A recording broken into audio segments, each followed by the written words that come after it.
നമ്മൾ തന്നെ ഇപ്പൊ എന്താണ് യൂട്യൂബിൽ തന്നെ ലീവ് കിട്ടുമ്പോൾ ഒരേ പോലെ യൂട്യൂബിലൊക്കെ വീഡിയോ കാണും. ബാക്കിയുള്ള എന്ത് മീൻസ് ഹിന്ദിക്കാർ കോട്ടയത്ത് പോലത്തെ, പക്ഷെ എന്നാലും നമ്മളെ ക്ലാസ് കിട്ടുന്ന ആ ഒരു ക്വാളിറ്റി ഒന്നും കിട്ടില്ല. അത് വളരെ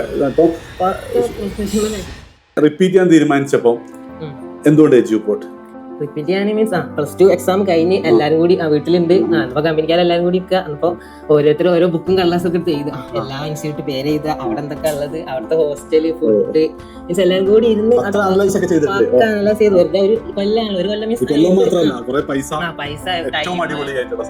അപ്പൊ നമ്മള് കുത്തിന്ന് എല്ലാരും ഇരുന്ന് ആലോചിച്ച് എന്താണ് എല്ലാ ഇൻസ്റ്റിറ്റ്യൂട്ടിന്റെ ഓരോ പ്രോസ് ആൻഡ് കോൺസ് ഒക്കെ എഴുതി നമ്മൾ തന്നെ ഒരു തീരുമാനം എടുത്താ എജ്യൂപോർട്ട് പോവാ ഉറപ്പിച്ച്.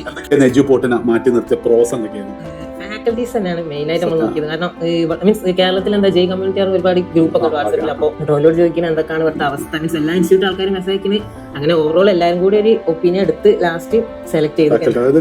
ഇത് ശരിയാണ്, നമ്മൾ എജ്യൂപോർട്ടിനെ പൊക്കി പറയുന്നില്ല. അതായത് ജെ എനിക്ക് തോന്നുന്നത് ക്ലിയർ ചെയ്യുന്നതില് ആ ലെവൽ ജെ ക്ലിയർ ചെയ്ത ഫാക്കൽറ്റി ആകുമ്പോൾ അതിന് വേറെ നീറ്റ് പോലെ അല്ലല്ലേ ശരിക്കും. അത് ആ ലെവലിൽ പ്രോഗ്രസ് ചെയ്ത ആൾക്കാരില്ലാന്ന് തോന്നുന്നു. നമ്മൾ തന്നെ ഇപ്പൊ എന്താണ് യൂട്യൂബിൽ തന്നെ ലീവ് കിട്ടുമ്പോൾ ഒരേ പോലെ യൂട്യൂബിലൊക്കെ വീഡിയോ കാണും. ബാക്കിയുള്ള എന്ത് മീൻസ് ഹിന്ദിക്കാർ കോട്ടയത്ത് പോലത്തെ, പക്ഷെ എന്നാലും നമ്മളെ ക്ലാസ് കിട്ടുന്ന ആ ഒരു ക്വാളിറ്റി ഒന്നും കിട്ടില്ല. അത് വളരെ പ്രൊഫഷണൽ